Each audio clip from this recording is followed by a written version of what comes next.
Hello and welcome back everyone. जैसा कि last video में हम लोगों ने जावास्क्रिप्ट का प्रोग्राम देखा था और बताया था मैंने कैसे जावास्क्रिप्ट जो है एक स्क्रिप्टिंग लैंग्वेज प्रोग्रामिंग लैंग्वेज से डिफरेंट कैसे होती है, और डिस्कस किया था एक्सटर्नल जावास्क्रिप्ट के बारे में। आज इसको एग्जांपल्स के साथ समझेंगे कि एक्सटर्नल जावास्क्रिप्ट कैसे आप इम्प्लीमेंट करते हैं अपने टेक्स्ट एडिटर की हेल्प से, ब्राउज़र पे उसको कैसे यूज करते हैं।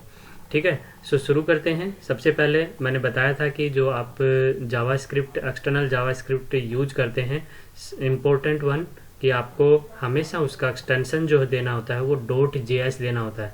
जैसे HTML का एक्सटेंशन होता है .html, CSS फाइल का होता है .css। In a similar manner अगर आप कोई अलग से जावास्क्रिप्ट फाइल बना रहे हैं तो उसका एक्सटेंशन होगा .js। ठीक है, यहाँ पे देखिए external scripts are supported by all the browsers. To use external script specify the file name in the script tag as shown in the below. तो आपको उसको लिखने का तरीका, जब आप उसको कोई फाइल आपने बना लिया है, उसको आप किसी HTML फाइल जिस पे आप काम कर रहे हैं उसमें एम्बेड करना चाहते हैं, तो लिखने का तरीका है स्क्रिप्ट लैंग्वेज टाइप, ये आप पहले से जानते हैं एट्रीब्यूट। एक नया एट्रीब्यूट यूज करना है SRC। SRC stands for source, यानी कि जो अलग से आपने फाइल बनाया है उसका सोर्स आप यहाँ पे देंगे, उसका पाथ आप यहाँ पे देंगे, यानी कि फाइल का नाम .js। ठीक है, जो भी आप फाइल का नाम दे रहे हैं।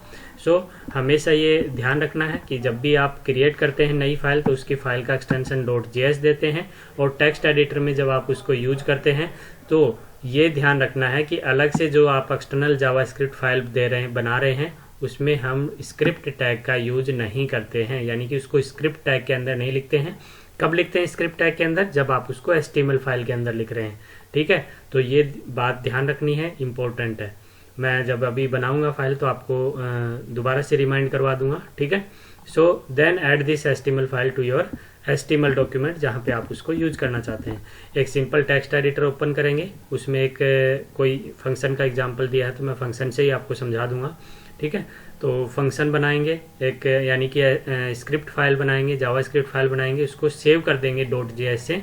नाउ उसको यूज करेंगे जब आप HTML फाइल बनाएंगे तो वहाँ पे आप SRC लिख के यूज करेंगे। जैसे डेमो नाम की फाइल बनाई है demo.js, तो आप इसको SRC=demo.js लिखेंगे। ठीक है, कैसे करेंगे मैं एक बार आपको बता देता हूँ। देखिए, जो आपकी पहले से फाइल बनी थी JS3, इसी में देखो यूज करने की कोशिश करेंगे हम लोग। तो यहाँ पे अगर आपको बनाना है तो सबसे पहला काम तो आपको एक नई फाइल बनानी पड़ेगी एक्सटर्नल जावास्क्रिप्ट। ये तो HTML फाइल है, ये जो फाइल है ये आपकी क्या है, JS3.html फाइल है। नई फाइल बनाएंगे और इस फाइल का नाम क्या देंगे, पहले मैं नाम ही दे देता हूँ फाइल को। डेमो लिखा है तो डेमो ही दे देते हैं। आपकी बुक में क्या लिखा है, demo.js याद रखना, क्योंकि जावास्क्रिप्ट फाइल है इसलिए मैं कैसे बना रहा हूँ इसको, demo.js, और फाइल को सेव कर देंगे। तो ये जावास्क्रिप्ट फाइल हो गई। और इस जावास्क्रिप्ट फाइल में जो कोड लिखेंगे इस जावास्क्रिप्ट का, उसको स्क्रिप्ट टैग के अंदर नहीं लिखेंगे। अभी मैंने समझाया था ना आपको, do not use script tag. ठीक है, तो स्क्रिप्ट टैग का यूज नहीं करना है, तो आप डायरेक्ट यहाँ पे लिखेंगे। एक फंक्शन बना है तो फंक्शन बनाएंगे, और फंक्शन बनाने का तरीका क्या है, फंक्शन को मैं बाद में और भी समझाऊंगा, आपके आगे आएगा ये सिलेबस में। तो फंक्शन बनाने के लिए आप फंक्शन कीवर्ड का यूज करते हैं। ठीक है, फंक्शन कीवर्ड का यूज करते हैं, फिर फंक्शन का नाम देते हैं। फॉर एग्जाम्पल डिस्प्ले करवाना था इसलिए डिस्प्ले नाम दे दिया, आप और कोई नाम देना चाहते हैं तो वो भी दे सकते हो। ठीक है, वो आप पे डिपेंड करता है।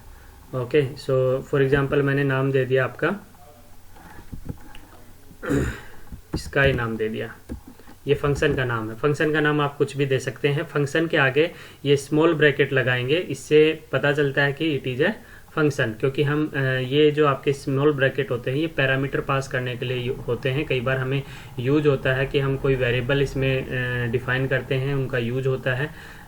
तो ये आप याद रखें कि हमेशा इसके आगे पैरेंथेसिस होते हैं। और लिखा कैसे जाता है, जो आपके मिडल ब्रैकेट्स होते हैं, जो स्टेटमेंट हम लिखते हैं किसी भी फंक्शन के अंदर, वो हमेशा इसके बीच में लिखते हैं। जो ये मिडल ब्रैकेट्स आप देख रहे हैं ये आपके स्मॉल ब्रेसेस हैं और ये आपके मिडल ब्रेसेस हैं। ठीक है, तो यहाँ पे जो आप फंक्शन लिखेंगे, अपना जो फंक्शन आप लिखने वाले हैं उसमें कैसे लिखना होगा आपको, जैसे आप कुछ डिस्प्ले करवाना चाह रहे हैं तो मैंने एक ही मेथड बताया अभी तक, डॉक्यूमेंट डॉट राइट। और भी मेथड होते हैं वो आगे हम डिस्कस करेंगे, आपके सिलेबस में आएंगे अभी थोड़े 1-2 क्लासेस के बाद में, ठीक है। और क्या यूज़ कर सकते हैं डिस्प्ले कराने के लिए ब्राउज़र पे, तो अभी जो आपने सीखा उसी को यूज करो, डॉक्यूमेंट डॉट राइट, ठीक है। डॉक्यूमेंट डॉट राइट में आप जो भी यानी कि ब्राउज़र पे शो करना चाहते हो, तो फॉर एग्जांपल मैं लिख देता हूँ हेलो, आपका जो है स्काई टैग लिख देते हैं, स्काई टैग फॉर EDU, ठीक है। ये हमने लिख दिया, सेमीकोलन लगाते हैं स्टेटमेंट खत्म करने के लिए। ये एक अच्छी हैबिट है, आपको सेमीकोलन लगाएं, क्योंकि एक ही लाइन में लिख रहे हैं तब तो ज़रूरत है ही, अगर अलग अलग लाइन में लिख रहे हैं तब इसकी ज़रूरत नहीं होती है। तो ये हमारा स्टेटमेंट एंड हो गया। एक जावास्क्रिप्ट फाइल बन गई हमारी जिसमें हमने फंक्शन बनाया स्काई नाम का, ठीक है। इस फाइल को सेव कर दिया। अब इस फाइल को मैं HTML फाइल के अंदर कैसे यूज करूँगा, तो उसके लिए आपको यहाँ पे क्या लिखना होगा, स्क्रिप्ट टैग लिखना होगा। स्क्रिप्ट टैग लिखेंगे और यहाँ पे टाइप तो आप लिखते ही हैं attribute, type equals to text oblique JavaScript, ठीक है। ये तो टाइप हो गया। अब नया जो एट्रीब्यूट यूज करना है उस फाइल को यूज करने के लिए वो src है, तो src लिखेंगे। src स्टैंड फॉर सोर्स, और सोर्स के लिए हम क्या देंगे, उस फाइल का पाथ यहाँ पे देंगे। और फाइल का नाम क्या है, सेमी फोल्डर में है तो डायरेक्ट नाम लिख देंगे, अगर अलग फाइल फोल्डर में है तब आप उसको कंप्लीट पाथ देंगे, उसका कौन से फोल्डर में है, स्लैश फोल्डर का नाम, स्लैश फाइल का नाम, ठीक है, इस तरीके से। तो यहाँ पे डायरेक्ट मैंने नाम लिख दिया क्योंकि सेमी फोल्डर में है, दोनों फाइल HTML फाइल और demo.js फाइल एक ही फोल्डर में, इसलिए डायरेक्ट नाम लिखेंगे, ठीक है। सो ये हमारा हो गया। अब स्क्रिप्ट टैग को क्या कर देंगे, क्लोज कर देंगे, ओके। ये हो गया हमारा स्क्रिप्ट टैग क्लोज। नाउ अब अगर मैं चाहता हूँ, क्योंकि अभी तक तो हमने सिर्फ एम्बेड किया है इस फाइल को यहाँ पे, अगर उस फंक्शन को यूज करना है, फॉर एग्जाम्पल ये फंक्शन है हमारा स्काई, इसको यूज करना है तो मैं एक बटन बना के यूज कर लेता हूँ। पहले एक सिंपल स्टेटमेंट लिख देते हैं, बी बोल्ड करने के लिए, this file is for demonstration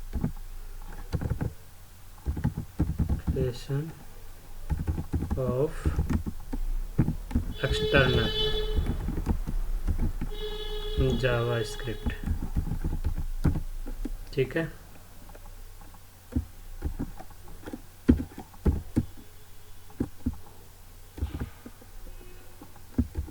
BR tag use कर लेंगे ताकि नेक्स्ट लाइन में जो लिखें वो नेक्स्ट लाइन में हमारा आ जाए। फाइल को सेव किया। अभी अगर इस फाइल को आप ओपन करके देखेंगे ब्राउजर पे तो सिर्फ ये जो HTML कोड है ये आपको दिखाई देगा, क्योंकि मैंने फंक्शन का तो यूज किया ही नहीं है। तो जब आप इसको ओपन करेंगे तो सिंपल ये स्टेटमेंट दिखाई देगा, this file is for demonstration of external JavaScript. तो अगर उस फंक्शन को मुझे यहाँ पे यूज करना है तो मुझे क्या करना होगा, देखिए। तो एक सिंपल सा एक बटन बना लेते हैं जिसमें एक इवेंट लगाएंगे और उस इवेंट के अकॉर्डिंग हम उस फंक्शन को यूज करेंगे अपने फंक्शन में। तो एक बटन बनाने के लिए आपके पास जो ऑप्शन होता है that is button, button tag का यूज करते हैं। टाइप लिख सकते हैं बटन, ठीक है। और यहाँ पे बटन का नाम मैंने दे दिया क्लिक मी, ठीक है। क्या नाम दे दिया, क्लिक मी।